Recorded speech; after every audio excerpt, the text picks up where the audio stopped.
जय श्री कृष्णा, राधे राधे। आपके चैनल कथा कहानी में आपका स्वागत है। आज हम इस वीडियो में सुनेंगे सूरज रोटी की कहानी। इससे पहले हम जानेंगे सूरज रोटी की विधि क्या है और पूजा कैसे करते हैं, सूरज रोटी का व्रत कैसे किया जाता है। होली के बाद चैत महीने को जो पहला रविवार होता है उसमें सूरज रोटी का व्रत करते हैं। सूरज रोटी का व्रत कुंवारी पड़नी सभी करते हैं। सूरज की पूजा करने के लिए एक साप्ती रोटी बनाते हैं, उसमें बीच में छेद करते हैं, उससे सूरज को देखकर अर्घ देते हैं। फिर व्रत करते हैं, कहानी सुनते हैं। भाई की बहन सूरज रोटी का व्रत करती है। भाई की मंगल कामना एवं आयु वृद्धि के लिए बहन ये व्रत करती है। भगवान सूर्य नारायण की पूजा करने के लिए हमें कुमकुम, चावल, लाल पुष्प एवं भोजन के लिए छोटी रोटी बनाते हैं। रोटी के बीच में छेद करते हैं। सूर्य नारायण के अर्घ देकर रोटी का छेद से भगवान को दर्शन करते हैं। ये रोटी गाय को खिलाते हैं और अपने लिए एक सापत रोटी बनाते हैं और फिर कहानी सुनकर व्रत करते हैं। एक माँ बेटी थी। सूरज रोटी का व्रत आया। माँ बेटी को बोली, तुम भोजन बना लो, मैं खेत जाकर आती हूँ। बेटी खाना बनाकर बैठ गई। जैसे उसने एक रोटा बनाया, बाहर एक साधु भिक्षा मांगने आया और बोलने लगा कि भिक्षा दो। लड़की ने कहा, अब भी ठहरो, ये रोटी मेरी माँ की है, मैं मेरे हिस्से का बना दूंगी तब दे दूंगी। साधु क्रोध करने लगा और कहने लगा, तुमको देना है तो दो ये रोटी, नहीं तो मैं तुम्हें श्राप दे दूंगा। वो दुविधा में फंसी कि माँ के हिस्से का रोटा दे दूंगी तो माँ गुस्सा करेगी, नहीं दूंगी तो साधु श्राप दे देगा। उसने वो रोटा साधु को दे दिया। माँ आई, देखी रोटी नहीं है।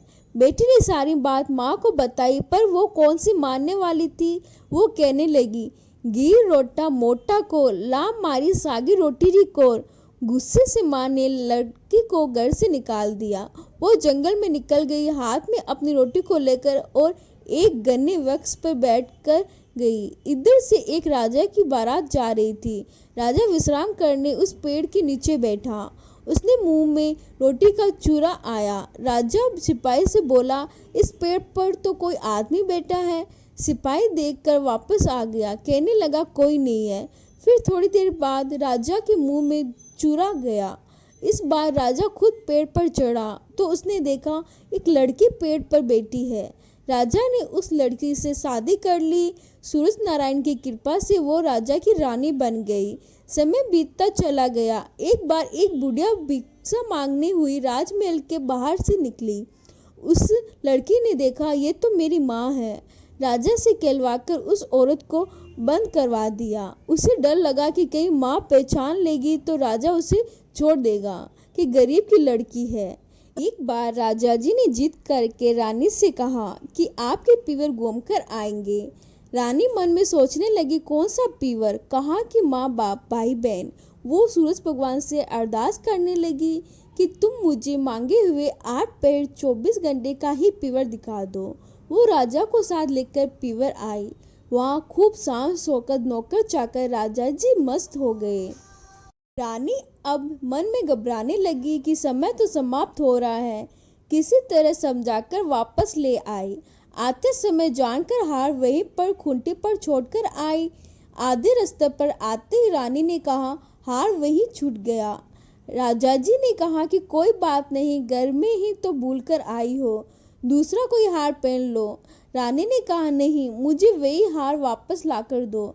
राजा वापस गया तो देखा वहाँ तो टूटी झोंपड़ी थी, ना तो कोई ठाट बाट था, ना कोई सानो शौकत, लेकिन खूंटे पर रानी जी का हार लटक रहा था। वापस आकर राजा ने पूछा, रानी जी ये क्या? वहाँ तो कुछ भी नहीं, सच्ची बात बताओ।